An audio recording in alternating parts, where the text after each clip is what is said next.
let's talk about Rutgers because feels like a team that we've been talking about a lot this offseason that the national media has not been covering quite a bit because this schedule is the easiest schedule that Rutgers has ever had. This team is probably the most talented team that Greg in Schiano the has Big had Ten. at Rutgers. Yeah. Not the most talented team in the Big Ten, most talented team that Greg Schiano's had at Rutgers. And it feels like the In stars the are Big kind Ten. of In the Big Ten. Yeah. So well, Chiano, but pre Big Ten. He was pre Big Ten. He was baller there. So okay, yeah.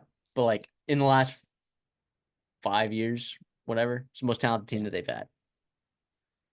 Ethan Kaliakmanis is coming over at quarterback to reunite with Kirk Shiraka. Now, we're not going to sugarcoat this. All right, Ethan Kaliakmanis is not a good quarterback, and Kirk Shiraka is not a good offensive coordinator. He had one good year with two NFL wide receivers, an NFL running back, and a quarterback that, for some reason, is baller than he is good, right? But was really good that year in 2019. All right. You also had pretty damn good tight ends. You had an NFL tight end, and then An also a unbelievable couple offensive line. offensive line. Yeah, and your explosive play, run after catch was crazy. Part of that being because of your wide receivers. Yeah, Yeah. so Kirk Shiraka has parlayed that into a couple Big Ten jobs after that with Penn State, Literally back to wild. Penn Minnesota, State, and now over Minnesota. to Rutgers I don't know. I don't understand how he still has a job. Like this with guy, some pay raises there too. Good for him, and he's from the East Coast, so he's returning. He returned last year, but he's returning back to the East Coast, which is good. Good for him. But so he handpicked Calic Manis years ago, right at come when he was at from Minnesota. He handpicked him from Antioch, Illinois, right? And so they offered him, I think, as a sophomore in high school. I mean, they were all over him. They went all in on him. They didn't take a quarterback, and that has left Minnesota really struggling a couple years after that with their quarterback position as well. But listen, Calic Manis, the talent is there. You see when he puts it together for certain throws, it is fun to watch. The Greek rifle, right? I mean, long, he's got a zip on the football. It was just consistency. It was easy throws. It was air mailing passes. It was short arming balls. It was bad footwork, running from clean pockets. It was tough. It was really tough to watch. But I know Rutgers, I mean, the grass is always greener, right? So like Gavin Williams that last year was not very good. And you see terrible. Calic Manis come in, it's like, oh, we got a Big Ten quarterback coming in. Can he be better than Gavin Williams? Yes, I think he absolutely can be. But how much better depends on how many games this team wins, I think. And again, it'll be up to Kirk Shiraka, who we don't quite have the faith in to scheme up things, but it sounds like he really likes Calic Manis. He is picking him. He's chosen him 3 times now. So he took him out of high school, right? And then he came back after getting fired from Penn State. He came back to Minnesota because of Calic Manis. He talked about wanting to work with Calic Manis. Then he goes to Rutgers, ironically, when Calic Manis was going to start, take over for Tanner Morgan and be starter that year, which is whatever. But then he also picks him again to be his quarterback, and Calic Manis wins the job in the spring. So it is interesting. Like, I know some people just keep getting jobs and keep getting spots and whatnot, opportunities. It does have a little bit of confidence. Like, well, maybe he can make it work this year and even next year at Rutgers because, I mean, Kirk Shiraka must like him, and Kirk Shiraka gets paid a bunch of money, I guess. So we'll see. And I do think this receiving room is better than it was last year, and we'll get to that eventually. But this offense, it starts and ends with the running back room. Am I right? Yes, but one more thing on Ethan Kaliakmanis. To me, it feels like Kirk Shiraka is living in denial, and he refuses to accept that he was wrong about his evaluation of a quarterback and wasn't able to develop him in the way that he was. And again, of course, we'll see. This is all pending this season, but I mean, in a passing offense that finished 129th in passing yards per game, 126th last in the country, 133rd in the country, dead last in completion percentage. Okay, 123rd in yards per attempt, and an offense that only scored 20 points per game. You're putting a lot of chips on a guy that really hasn't proven that he can operate an offense at even the top 65 level, even the top 70 level. Like it that offense that Ethan Cogmanis ran last year, it was not him. It was Darius Taylor every when he single was healthy, time yeah, when he was and healthy. Daniel Jackson too. And but listen, that this is where this is as bad as it gets for Rutgers. I think. I mean, the rest of these things, I think we're pretty Oh, darn high on. I oh mean, this yeah. is a really really fun team. A little bit frustrating that you go out and get a quarterback like Ethan Kellick-Minnis. I was hoping that there were guys. I mean, Max Brosmer. How far is New Hampshire from Rutgers? Right, East Rutherford. Not that Yeah. far, right? Yeah, you got. How about Chandler Rogers down in North? I mean, you had guys. I thought veteran guys. I mean, look at how long um the the James Madison quarterback was on the market there. I mean, Jordan McLeod, Jordan McLeod. He ends up at TJ Finley. excuse me with GJ Kinney, a TJ. Oh yeah, TJ Finley as well. I mean, was hoping to find a veteran stable presence to take advantage of this roster because it's really really good. And speaking of really good, how about that running back? How about the Big Ten Kyle leader? Menage.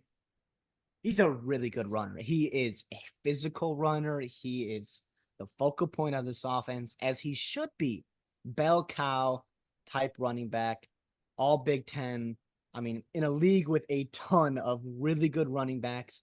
Who led the league in rushing yards? It was Monangai.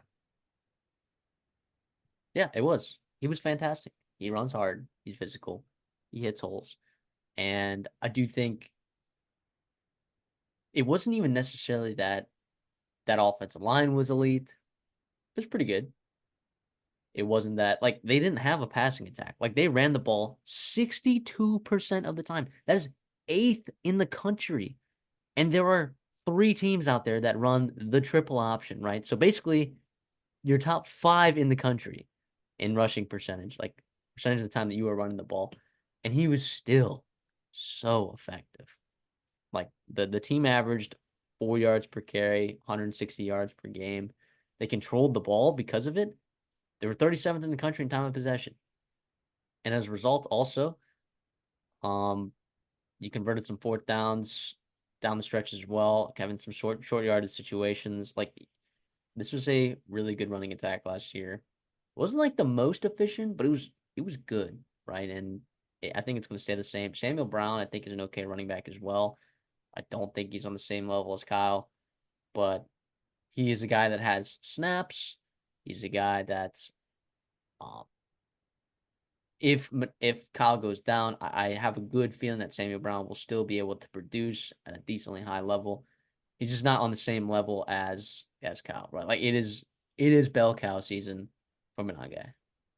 Well, it's also, I mean, at least he can give you a spell here and there to be able to keep Monangai healthy for, the fourth quarter for the end of the season. The good thing is like, it's not a gauntlet stretch. It's really not. I No, mean, you've got a lot of tough physical teams on it for sure, but a lot of teams at Rutgers can impose their will. And I'm not saying many defensive lines like your Michigans, Ohio States that can really just take over a football game um, and kind of really hamper that rushing attack. Sam Brown, hopefully he's coming back from injury. Hopefully he can return to a little better, return to a better form post injury, which is good.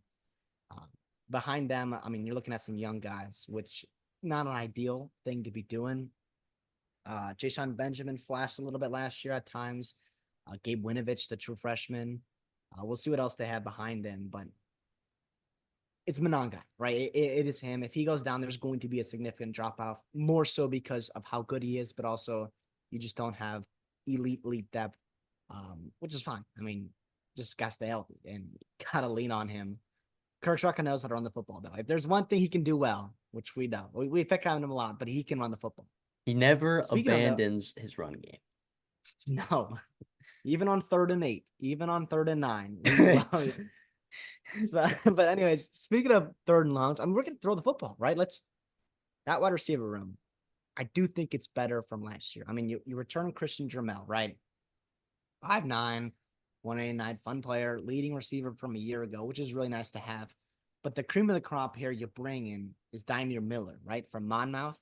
Was really, really good there. 2,300 career yards. I mean, 5'11", 180, 184, right? I mean, that's a guy that I think you're going to lean on to be your alpha type receiver, like 120 targets a year ago. I mean, holy cow.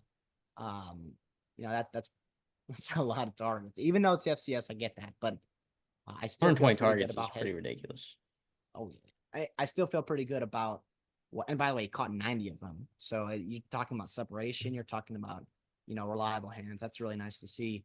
Uh, Sounds like the early returns are pretty good, and we'll see what happens when the bullets are flying. But that's a pretty darn good secondary. I feel good about um, that he's going up against in practice, and it sounds like he's having his way at times with them. Ian Strong, he's getting better and better. They'll probably start along with those three. And then you got some young guys, some talented kids in that room, which is exciting. Competitive depth, competitive depth that you're kind of building there with Nazim Brantley, KJ Duff, Ben Black, right? I know Rutgers fans, you like him, right? Speedy guy, seems to be turning a corner. Um, as a true freshman, which is crazy. I mean, we'll see how if he hits that wall like some freshmen do in fall camp, but he's turning heads. Fame Torre, also fighting for playing time. It's not a bad room. It's really not a bad Do room. you know Kaliak Manis? I'm just kidding. No, he's It's not. Ethan's brother. That Yeah, their package deal, right? yeah, it's awesome. Yeah, it's awesome. But uh, it should be fun I mean, Calgary is gonna have some weapons. I mean, there's no elite. I'm not seeing a Daniel Jackson, a Will Pauling, right? Some elite receivers in the Big Ten. But the depth, I think, is going to be there. And hopefully the options are going to be there for Calic Manis. Can he put it on the ball, on time, accurately for them to be able to also run after the catch? We'll see. That remains to be seen. But the reality is he's going to have, I think, options to the football, too. Yeah, tight end room. I mean, I have no idea what this tight end room is gonna look like. I really don't. I mean, you're hoping the combination of Fletcher, Higgins, Konopka, like, aren't going to create some sort of like. I don't think it's necessarily insanely important. Like, it wasn't that important. I thought Johnny Langan was going to be a bigger contributor last year, and he really wasn't. So that was also due to their passing offense, just them not actually physically throwing the ball like ever, and so there are several reasons for that, but we'll see. I mean, I don't know. Did you have like a different perspective on this tight end It's room? nothing that super excites me. I mean, Johnny Langham, Sean Bowman are both gone, but I mean, you kind of have replacement level players there. Um, I Let's see, Mike Higgins, right? He's a young kid, third year guy. Him and Logan Blake are younger on the younger side, but they're kind of showing promise. We'll see what happens in 2024. Tight end is a tough position to get on the field early. It really is because the physicality, the being able to block defensive ends and also run away from safeties is really, really tough to do, especially early in your career. But yeah, again, you've got Fletcher, who was a former defensive end, right? You've got Victor Canopa. Those guys will be veteran, solid pieces. They can block, and to me, that's where I want from this tight end group is can you set the edge to get that running game going, and also to chip guys, and also maybe be a reliable target for Calic Manis over the middle. It doesn't have to be explosive plays, but also like on second and long, let's get 6 yards here and be, set up a third and manageable for Calic Manis. He went to Brevin Spanford a lot last year at Minnesota, and Spanford struggled with drops as a tight end, and that whole tight end group did as well. How much better can this group be reliability wise? I guess we'll see. I'm not expecting it to be a game breaking room, but just give me a little bit in the passing game, and then also be a plus group blocking. I think that'd be a successful season for this offense. Agreed. Looking at this offensive line, you return like three of your guys. Okay. Um, that right tackle position last year, you never really figured out at all. Um, you bring in Shedrick Rhodes from Ohio, who I don't even know was Ohio's third best offensive lineman last year. I think you're really kind of banking on that, and the depth behind these starters, right? You are lacking in experience. You are lacking in, I think, potentially talent.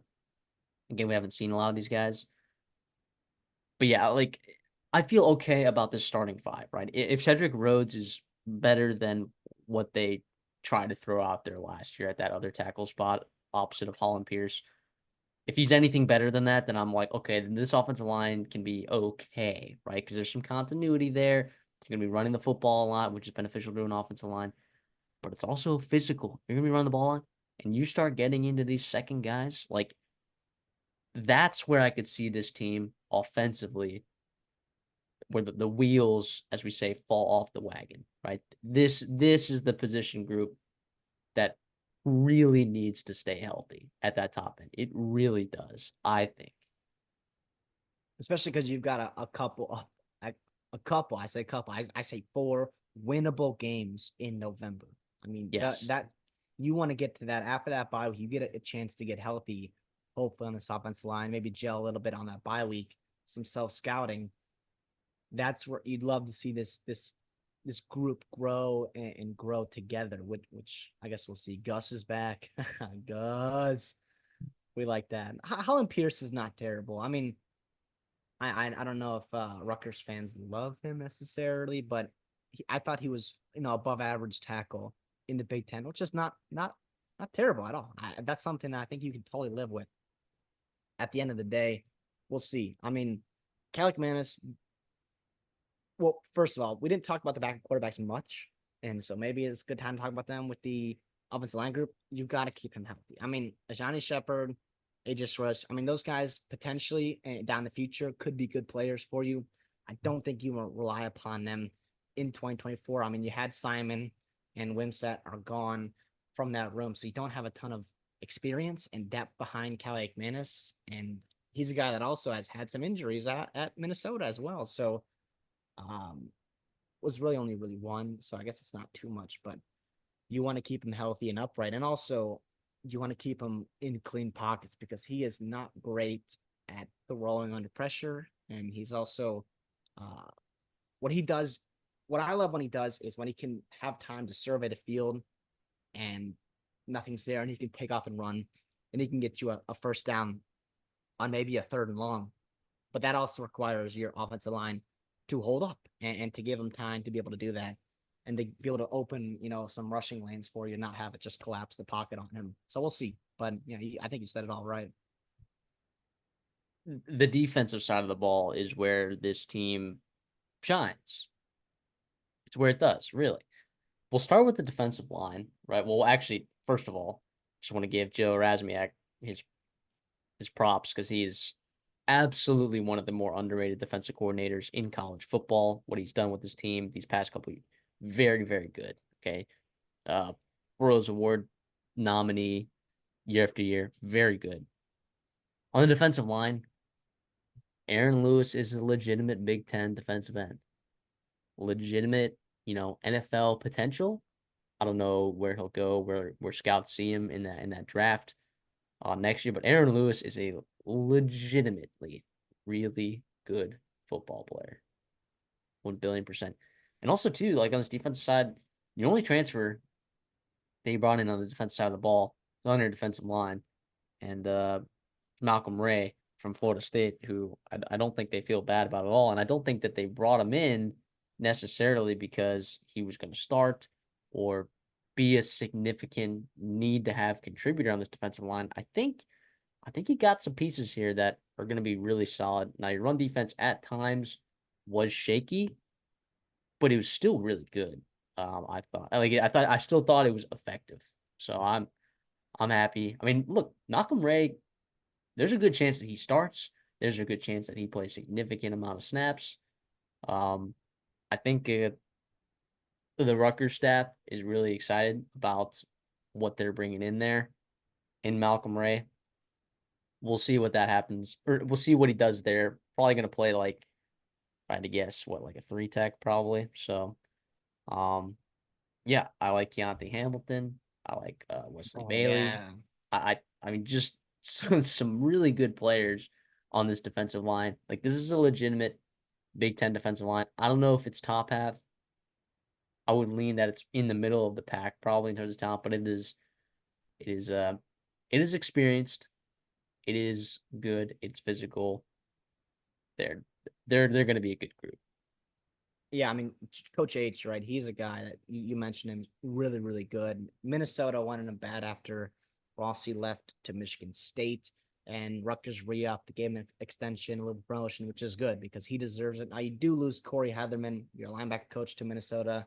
It's weird all the connections with Minnesota and Rutgers, but Shiano and PJ Fleck kind of go way back, so there's a lot of influence here and there from each other's staffs and personnel and whatnot. So I mean, it is what it is, but yeah, you said it right. I mean, this D line is pretty darn good. And obviously, Rene Conga's off to Louisville.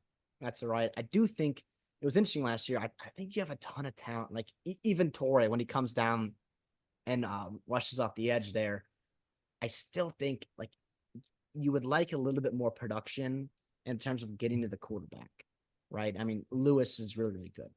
Bailey's really, really good. Torre is really, really good. Hamilton, I think Malcolm Ray can give you a good pass rush on the inside. To me, that's where, if you want to talk about what a nice niche would be for him in this defense, not having to rely upon him on 3 downs, but having him come in fresh legs, fresh motor on the inside, give him a nice little pass rush. That would be an awesome, I think, ideal fit for this defense here. But getting to the quarterback, actually negative plays, creating havoc, turnovers, to me, that's where I see this defensive line, which was very, very solid last year, take that next step, really Right. grow into an elite defense. And that's where you can get into the ceiling of this football team defensively because you play a lot of teams who are not crazy, crazy explosive. And it's the Big Ten, it's almost the Big Ten West schedule where sacks are drive killers. You know that. I mean, think about your offense records. I'm thinking you'd have a sack and it's 2nd and 14. It's 3rd and 9, whatever it may be. I mean, those things really, really tough to convert. And that's where you get your opportunistic plays. That's where you can get off the field. And yeah, I'm with you on a lot of these guys. I'd like to see a little bit more production in terms of finishing plays, finishing drives, and whatnot. But it was really nice. I think the depth, Abdul Rahman, right, the young kid, he had a nice bowl game, didn't he? But he's a guy hopefully providing depth as well. Wesley Bailey's got fun twitch. I mean, he was hurt last year, right? But he's hoping, or that you're hoping that he's a guy that can, get back to maybe that pre-injury form and provide, a little spark there as well, even though he had 4 sacks, which is nice to see. So yeah, I mean, Yeah, and then the linebacker group playing behind these guys, like you're running a 4-2-5, and I mean the two guys that you have playing in those two linebacker spots have loads and loads of experience, and they're good. Not to mention that they're also just good. So behind that, I'm a little less certain about. Of course, there's not a lot of experience behind that. You do have talented guys like Moses Walker, who was a 4-star in that 2020 class. We'll see, if he ends up finding his way onto the field a little bit. Abram Wright, uh, where does he fall in that pecking order as well? We'll see with this linebacker group, but as long as if Muhammad and Tareem are on the field consistently for this entire season, like this linebacker group's going to look good. I don't know what this depth looks like entirely. I'm sure the staff feels a lot better about it. To me, there's just a lot of uncertainty because we haven't seen a lot of these guys play. yeah, Corey Heatherman did a really nice job with this group, improving year over year. Yeah, but Torrey and Powell, those are the highlights. I mean, obviously you lose Deion Jennings, hopefully to be a good player in the NFL, but Dejabon, right, and Walker. I think those are solid guys who have shown promise, I think, behind the scenes. Maybe not quite experience on Saturdays, but that's where, obviously they're depth pieces right now. They don't have to be down in and down out players. You mentioned if injuries happen with this team, that's probably not an ideal place to have injuries, especially in a 4-2-5, especially, excuse me, in the Big Ten, where we can see where linebackers, I mean, sometimes you do have vulnerabilities there. Sometimes you do have guys that get taken advantage of, and it can really be a dark spot on your defense. But Torrey and Power are a pretty damn good duo in the Big Ten, and that's something you could definitely feel good about heading into the season. And then the secondary, like I think the secondary, you may be lacking from your like after your fifth or sixth guy, but your top five guys, significant experience. Shaquan Loyal, very good player, lots of experience. Flip this Dixon, very incredible player, unbelievable amounts of experience. Robert Longerbeam, right? I know Max Melton went to the NFL, for that the upside with him, but Longerbeam was fantastic last year. I thought. Igbinosun, playing that star spot, very good, very experienced. Eric Rogers played 400 some snaps last year. Like this secondary group, I feel really good about this. And if not, I'm not mistaken, then that's 3 for 3. I'm feeling good about the D line, I'm feeling good about the linebacker core, and I'm feeling about the top end of this secondary, the starters, essentially. They've done a great job recruiting and developing and losing a guy like Melton to the NFL and being able to replace him, or I guess promote guys up from within with Longer Beam, Eric Rogers. That's really really nice. Rogers is a guy coming over from Northern Illinois, I believe, 2 cycles ago in the transfer portal, not this past one, but the one before in 2023. Sounds like he's turning heads in camp. That adjustment from the MAC to the Big Ten it kind of really hit his stride in spring, and it carried over into summer and fall, which is really nice. Bo Masico, right? Could he be a guy that can give you really nice depth, some spot play here and there? Sounds like he's impressing as well. Zalon Williams, Salam, right? Those are a couple guys battling for that, third and fourth spot on your cornerback room. It's exciting. I mean, very, very good job. How about Kevin Levy, right? Is that the true freshman, I believe? Um, that's another fun guy down the line, especially, but maybe give you some depth in year one. Flip Dixon's a guy I really like. I mean, he's a Minnesota kid, right? Kind of the connection there. He's a damn good player in the box. I love him, but also making plays out in the open. He can kind of do it all. He's a great athlete. Shaquan Loyal has a ton of experience from last year as well. Very, very good player. Yeah, I'm with you. 3 for 3 on this defense. Good coaching, depth in most places. I mean, well done for Rutgers. I mean, you feel pretty good walking in to every game with this defense and having a chance to win that football game. Yeah, so basically your first 7 defensive linemen are all redshirt juniors or more. Your 2 starting linebackers are seniors or more. And everyone in your secondary that's going to play meaningful time likely is also a senior. So everyone has had 4 years or more. Like this is the year of Rutgers defense. I don't know what it's going to look like. I know that they've recruited pretty decently on the defensive side of the ball. And Coach H, like you said, is just a fantastic coach in general. But yeah, this is the year that this defense is probably going to be hitting its peak. And in terms of their record ceiling, like when we talk about their ceiling and actually competing and possibly having a chance, this is going to sound crazy, but having a chance, right, to make the Big Ten championship, not win it, obviously, but make the Big Ten championship because Oh, of the come on. schedule. Anything can happen. Anything can happen. Because of the schedule, like you're really depending on this offense to take some sort of step because this defense, both you and I are very confident in it being good. Now let's look at the schedule. Okay, what is the schedule that we're talking about that's so easy?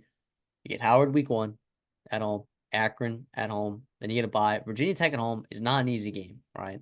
Those are your 3 out of conference, right? You should go 2-1 in those games. In the Big Ten, right, which is what matters when you're making a conference championship game, just matters by your Big Ten record. Washington at home, Nebraska on the On a road Friday. On a Friday. on Friday, Wisconsin at home, UCLA at home, USC on the road. Then you get a bye, Minnesota at home, Maryland on the road, Illinois at home, Michigan State on the road. If you noticed in that schedule, there's no Ohio State, there's no Penn State, there's no Michigan, and there is no Oregon, right? That is why their win total sits at 6.5 and even 6 at some places, which if you are going to take the over, you should be getting it at 6 at minus 140 and not 6.5 at even, but just educational. All right. Yeah, when I look at this and I'm looking at the win total, I wouldn't bet the over at 6.5 with a 6 when I'm staring at a 6 over here on DraftKings. But in terms of us picking at the show, right? I'll look at 6.5 and I'll pick the over. I'll say that they win 7 games, 8 games. I mean, just look at Iowa. I mean, even with poor quarterback play, let's say worst case scenario on Calic minutes, you could still win a ton of football games with this schedule. It is a Big Ten West schedule with Washington and USC involved in it. It really is. I mean, even Virginia Tech on the road, that's still a winnable football game. Now, Virginia Tech, we're super high on. Blacksburg's not an easy place to go into, but it's not a crazy travel trip for you. No, And they who don't get that game knows? at home. I thought I was Oh, on they're the on the road. road. They are on the road. Sorry, I missed that earlier. That was my fault. That's kind of brutal. But Washington, right? Washington has to come midweek, or I guess Friday, end of the week, to you travel to you at USC. To me, that's a tough one because that is the end of probably your toughest stretch, right? Because weeks 4 through 9, you're playing games. You're probably playing the best teams on your schedule at Virginia Tech, Washington, at Nebraska, Wisconsin, UCLA. You welcome them across the country, and then you got to go to USC. USC, by the way, has a tough schedule, very, very tough schedule. So that's also a super winnable game, even though it is on a Friday. You got to make that trip across time zones, across the country. Not going to be ideal, but again, that's still a very winnable football game, especially with how good your defense is. And maybe you can impose your will offensively through the ground game and potentially control that football game. November is, to me, I look at that and I see, oh, 4-0. It's totally winnable, totally 4 winnable games with Minnesota, at Maryland, Illinois, I Michigan State. Like those are all games that you feel pretty good at. You're probably going to be favored, if not, a slight dog on the road at Maryland. But listen, let's go. Let's go, Yeah, Rutgers. To me, I love the over. I mean, we talked about them with their schedule. We talked about them as a sleeper in the Big Ten in terms of making a title game. With these no out of comp, with this no divisions, and with the way that the schedule lines up for some teams, there's going to be one team every year that's going to have a schedule that puts them in a possibility to outperform their expectations in terms of maybe their power rating is and finish at very, very high in the Big Ten. yeah. I'll games that you're gonna give them right. Howard, Akron. I'm giving them UCLA and Washington at home, all the way across the country. Absolutely. I'm giving them both those games. So you got to find 3 more wins somewhere amongst Minnesota, Maryland, Illinois, Michigan State, USC, Nebraska, and I don't think they're going to beat Virginia Tech on the road. But yeah, man. I mean, this is the stars are aligning, and you're going to see, I think, a really nice season from this Rutgers team, and I'm very excited about it. Again, not betting over 6.5, but 6 at -140 over there is looking pretty filthy. No, any bet you can bet. I wonder actually what the number of conference wins actually is because depending on like what you think is going to happen in that Virginia Tech. Like I happen to think Virginia Tech they're going to lose that game, right? Um, Yeah, it's not bad. Well, no, I don't dude, think the Big I Ten. don't I think they mean, have a I line. talked about it when we talked about Penn State. Is teams, 5 and maybe 6 if USC is good, but I do think their schedule is going to account for some attrition and maybe that travel as well. But some teams, 5.5 to 6 through 16, maybe 15, like those are all teams that are just super replaceable, right? Where like anyone could win on any day. And if you have a good defense, you've got a good running game, those things travel week to week. And that's what Rutgers has. Now, maybe they don't have the consistency play in and play out with the quarterback position yet. But to me, I mean, teams you just feel good about. And just like, yeah, I don't think they're going to lay an egg in this game. It's just Rutgers is absolutely up there in the Big Ten, and they're going to have a chance to win every football game that they are playing in. And to me, I teased it in our easiest schedules video, right? Months ago, I believe. And I said there is a legit possibility where they're 12-0. It's very, very small, obviously, but they play 12 games that they can absolutely win. Right? They're 12 games that they're probably going to be less than either less than a touchdown favor or less than a touchdown underdog, with the exception of Howard and Akron. But that's just the volatility of the schedule. And with the consistency that this defense and running game brings you, that's where I'm leaning that over. That's where I feel good about Rutgers. And by the way, they're recruiting pretty darn well. And you can parlay a successful season with the way they're recruiting in New York, and the Northeast is getting more and more talented. You're seeing that every year. Rutgers. Let's go. Let's go.